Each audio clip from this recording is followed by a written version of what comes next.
Hello, and welcome back to the Pokemon Blue Randomized FIFO Locke. I am Ectric, and we are back in Cerulean, and I'm going to continue up my grinding of my team. We gotta get them up to around level 18 each, so that we can take on our rival and then go up to the Nugget Bridge. So I'm going to do a quick team recap. The first up, we have the reincarnation of a previous playthrough's starter, Purunga, the older brother of Shenron. Fighting type has Scratch, Leer, Karate Chop, and Fury Swipes.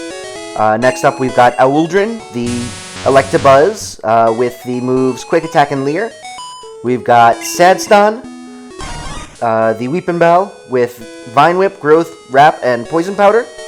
We've got Harry, the Nidorino, Poison type, with Leer, Tackle, Horn Attack, and Poison Sting. We've got our little boy Bambi, the Cubone, with Bone Club, Growl, and Skull Bash.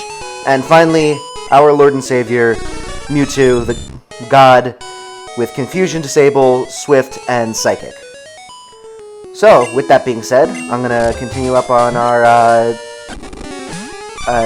training of our team so that we can get ready for this rival battle.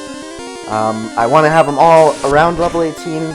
If it ends up being that I'm over-leveled, well, we won't have to grind later. But I want to make sure that we're not getting bodied in this battle, because, I mean, I think that Mewtwo probably could handle a higher level opponent, but the rest of the team I don't want to worry about, so we'll just continue with this. So, life update for me. Yesterday, I went and found out more about possible research that I'm going to be doing over the summer. I am in grad school, as I've mentioned before, and I need to find some sort of funding over the summer, because the way I get funded in grad school right now is through TA stipends. So basically, I help run a class, and they pay me money to do that, which is kind of nice, because it's mainly just grading and stuff like that that I have to do. But over the summer, they don't have enough classes for all the grad students, so I don't have that as a funding source over the summer, and I still need to, live and pay rent and all that stuff. So what I tried to do last summer was I tried to get one of those spots. It never ended up happening, and my research didn't have the funding to do that over the summer, so I ended up just getting an internship in the city, but I'm trying to get research as my main source of funding as much as possible, because that's what I want to focus on, because that's how I'm going to get to my PhD eventually, and I want to not have to worry about other things while that's going on. So I want to eventually get to a point where I don't have to keep worrying, semester to semester or month to month where my income's coming in. So I'm trying to get it to the point where I just have research be the only thing that I'm focusing on, and that's my source of income. So I had a meeting yesterday related to that with a hospital in the city that my school is in. We right now, I told you I got badge access for one hospital in the city. My lab is also working with a different hospital on a totally different project. We just had a meeting for that, and they're basically trying to do a human factors study on whether this device will be useful for making drugs to put in IV bags in that hospital. So they want to have a human factors grad student basically come in and help them run that study while they're implementing these new devices. So my professor is like a huge human factors professor in the area, so her lab was the obvious choice, and they want specifically a biomedical engineer, which is my exact background, because they want someone who understands, the medical aspects of it as well as the human factors aspects of it. So I'm feeling fairly cautiously optimistic, I'll say, that it's possible that I could end up getting some funding through them, and if not, I'll try to get it through the other hospital that I have badge access with, because that project I'm also going to be working on. And then worst comes worst, I might just try and contact the company I worked at last summer for another internship. I left on very good standing with them. They were a great company to work for. And but regardless of what ends up happening, I have at least 3 plans for funding this summer, and I'm thinking about it in March rather than, as my funding is running out. So I'm very happy that that's the case rather than what happened last year, where I just had to scramble after the semester ended, emailing, hundreds of companies trying to find an internship. And I ended up getting lucky with the internship I did get, because I started looking on a Tuesday. I contacted them on a Thursday. They got back to me that same day. I had a meeting the Friday, and I started the next Monday. So, I got really lucky that they were happening to look for interns and were very quick on knowing that they wanted me as an intern. So I got really lucky in that scenario, that I didn't really have to, sit around half the summer trying to find some solution. But it was still not the best planning on my part, so I'm trying to get ahead of it this time around. So that's basically been what's on my mind, other than recording these episodes for the weekend. I'm recording this on Thursday the 5th, just breaking the fourth wall. So I'm still bulk recording. After last episode, I took a break for the night and just did some editing and relaxing for a bit. So that was basically what I ended up doing the rest of my day. So I am starting to try and finish up the videos that will be necessary for this weekend. I should just switch out. Super effective, and I'm down on accuracy. We'll switch into Purunga. But yeah, so I'm still bulk recording, just a day later. But yeah, that's basically been my life for a while now, or at least for recently. I'm very excited about those both projects at the both hospitals. I do enjoy both aspects of those the projects that we're doing. Human factors engineering isn't the first thing that came to mind, but it's a very interesting topic for me, and especially when it's related to medical aspects, which is really where my true interests lie. I was a biomedical engineer. I'm now a bioengineer, so I definitely have an interest in building medical products. So testing, work management and stuff like that in terms of medical devices, or the more human aspects of healthcare is something that definitely interests me, even though it's not necessarily exactly what I got into school for. And it's partially just whatever helps pay the bills. Beggars can't be choosers, and I'm still a grad student. I have to have a lab that I'm in to be doing research to get my thesis done. So I'm happy that it matches up really well, and I'm doing really well in the research I'm doing. But even if it wasn't the case that it matched up well, I still have to be doing something. So I'm just glad that it ended up being something that I can find a lot of interest in. With that being said, if any of you are watching this and you do something similar, or you have some sort of research that you do, I'd love to hear about it in the comments section. I'm very much into science in general. It's one of the my favorite things to learn about. So there's a reason that I went into this, and it's not just for the notoriety. I am definitely interested in just science in general. So, and even if it's not necessarily science that you're doing research in or something like that, I just love learning about scientific research or research in general. So if you have any experiences in that kind of stuff where you have research that you're doing that might be knocking on the doorstep of some really cool discovery that will change the way we think about something, or even if you're just doing some research in where you're just working with test tubes and it's not too much, I'd just love to hear about it, because That's always been fascinating to me, is all of the research aspects that you can do, and be able to get to learn more and be able to further human knowledge about the world that we live in. So if you have anything like that you're working on, or your friend's working on that you know about, feel free to comment about it in the comment section and let me know, because I'd love to be able to read about it.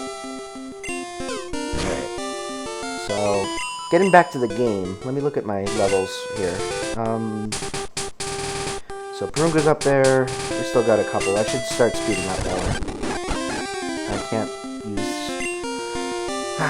It sucks because I have to fight in this area, and Bambi can't hit a lot and is weak to a lot, so I don't want to...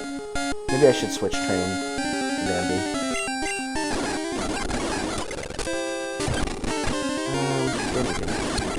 Hang on. Alright. Gotta go fast mode, because I'm taking too much time. I don't want to waste a bunch of episodes just sitting here grinding and before the second gym.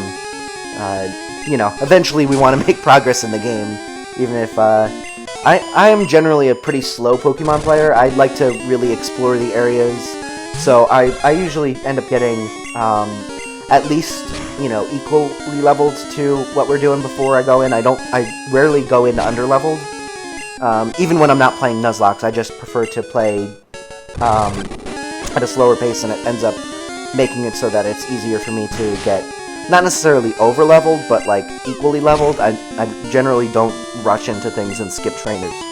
So, my playstyle definitely is a slower one than most.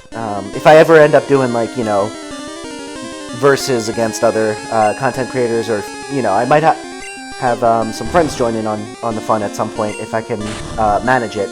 But if we ever do versus, I feel like I need to, like, change up my playstyle at least a little bit to be less cautious and lackadaisical, because right now my playstyle is just very much, I'll just continue searching through these random buildings to talk to NPCs that have nothing really to say, rather than, you know, oh, this is the next gym, let me just go straight there. Okay, we're good. Bambi can live all of these. I think we're okay for now. Unless it gets to a flying type, in which case, switch out to God. Or Purunga. Purunga can definitely handle it at this point. Good. Bambi's almost there. Alright, we'll switch into Purunga for this. Do a Karate Chop. And switch out Bambi because we're out of Bone Clubs. So we'll put in Awudrin and continue on.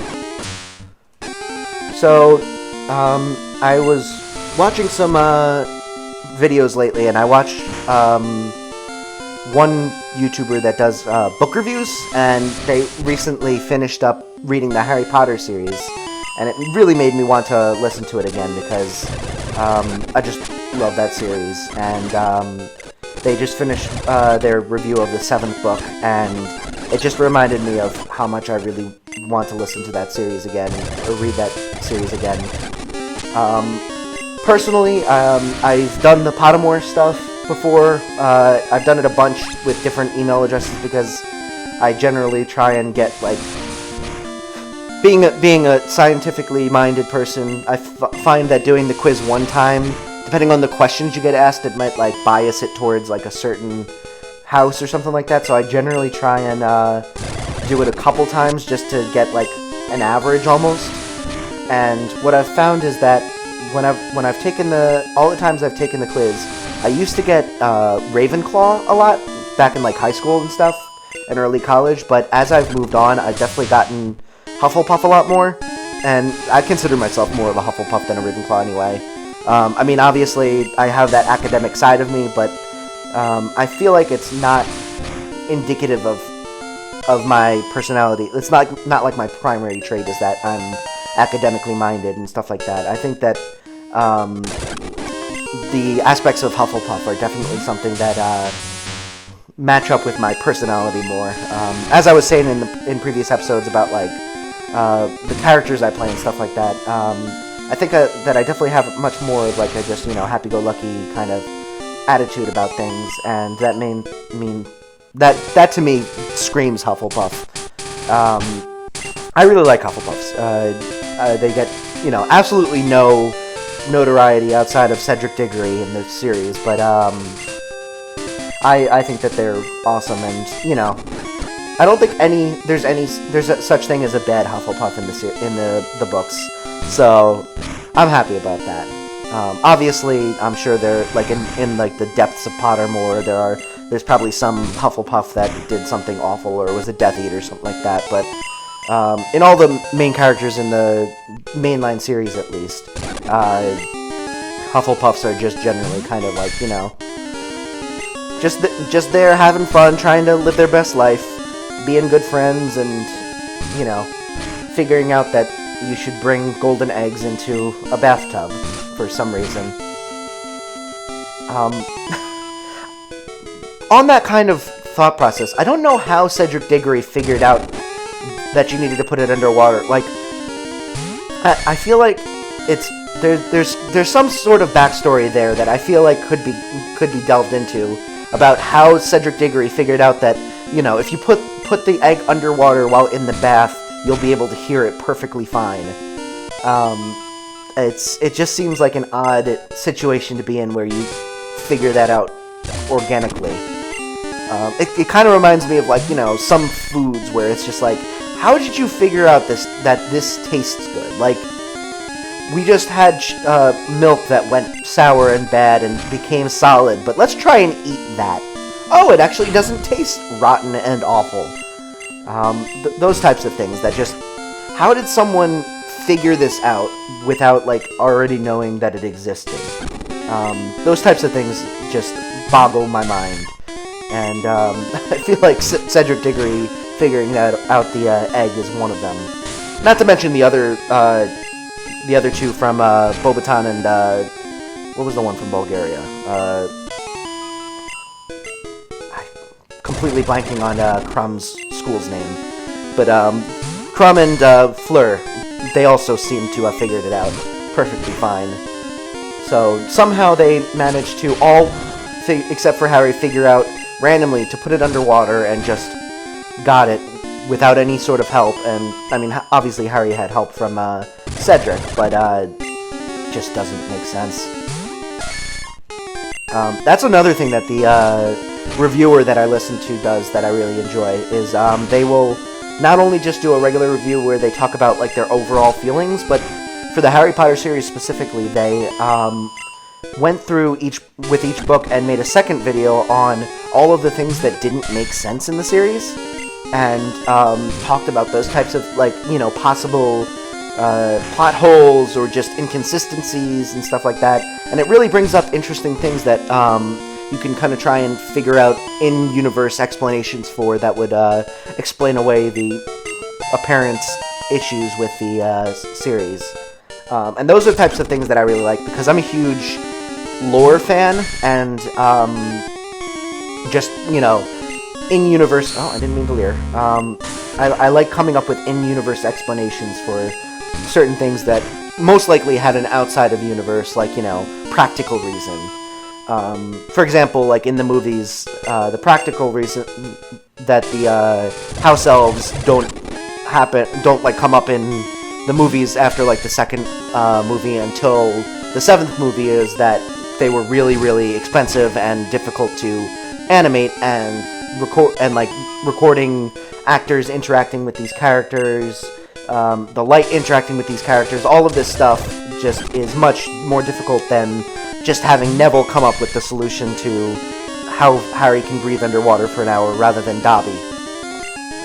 So, those types of things, I like to try and come up with, like, in-universe reasons. Obviously, that specific example doesn't really work well because it's just a difference between the books and the movies, but if we're talking about, like, why did this happen this way, in-universe, even though there's most likely an out-of-universe explanation that fits a lot better, those types of things I find really interesting.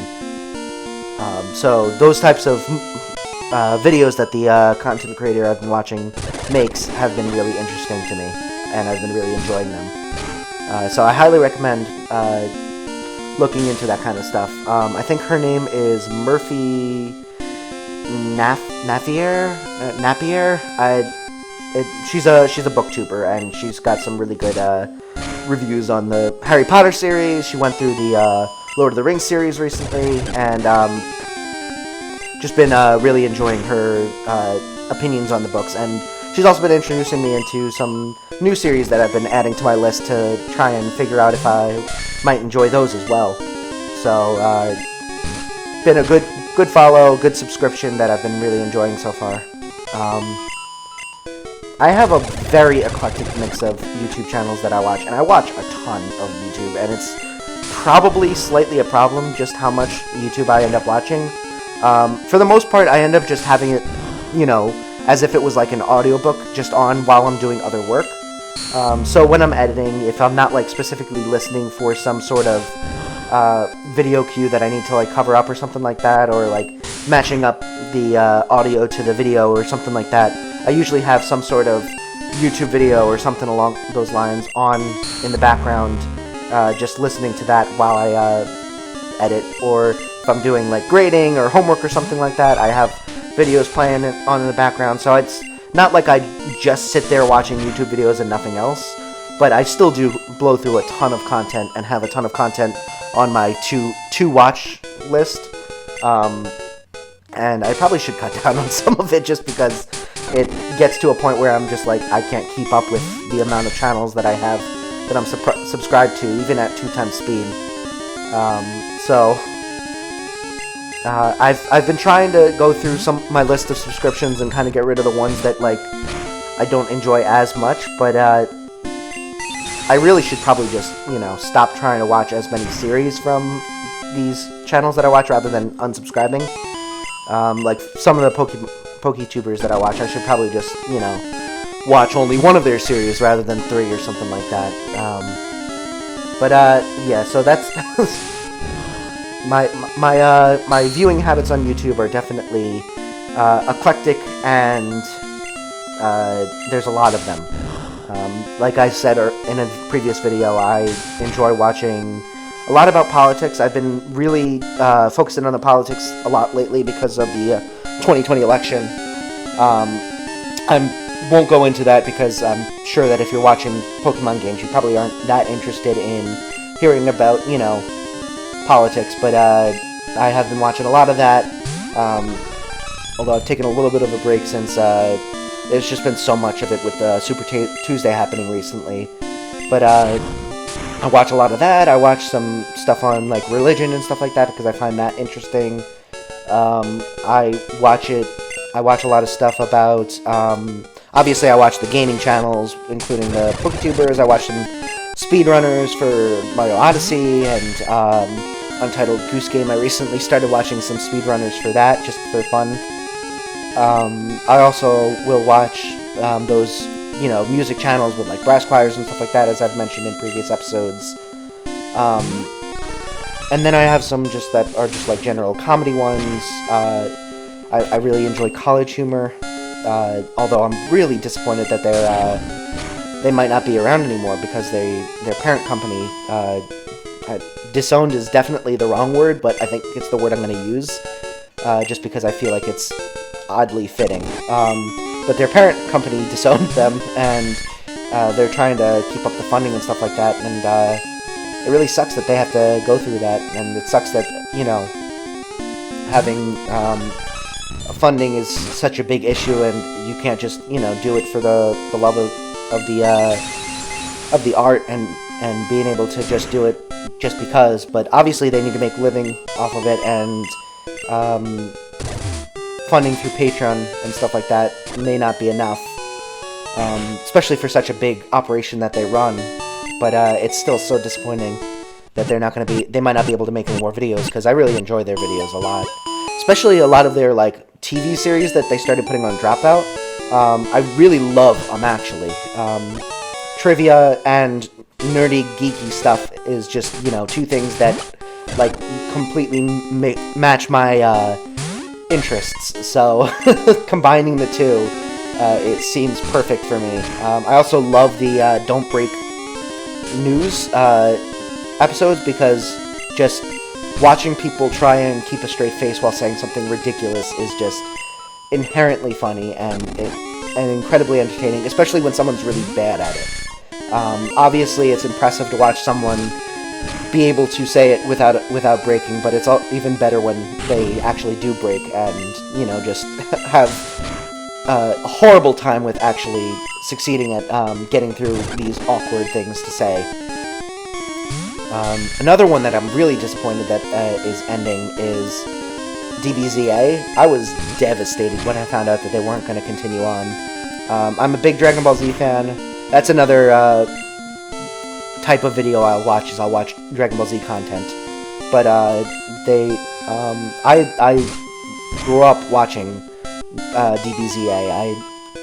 The first Nuzlocks that I ever watched were TFS's Nuzlocke, so I've been following their content for years and years, and just started really following them right after they posted episode 59. So I basically subscribed maybe not even a month after they posted episode 59 of DBZA, and then sat there for a year and a half waiting for them to post episode 60, and, you know, they posted episode 60 part 1 through 3, and at the end of the episode I was just like listening to them basically saying, you know, this may be goodbye for now, and I'm just like tearing up and getting all sad and stuff like that, and then I see will return for season 4, and I got so happy that they were going to be continuing on, but unfortunately they called it, and they're not going to be doing the Boo Saga, which is just, I mean, I understand it. Burnout's a huge thing, and it's, you know, especially when they put so much of their heart and soul into episode 60 specifically. I mean, it really did feel like an ending, and the Boo Saga probably would have ended up feeling somewhat like an epilogue, at least to start, unless they were really, like, stepped up their game and pushed it to an even higher level. It would have just felt like Boo Saga was kind of just an epilogue and was an afterthought almost. So I completely understand wanting to cut it off at such a natural ending point, but man, I would really wish they wouldn't end it off like that, because it's just, I love that content so much, and especially the Cell Saga, just, they got so good. I mean, the Frieza Saga was incredible, and they just made it so much better in the Cell Saga, even over that. It was just incredible, and I'm really going to miss that content.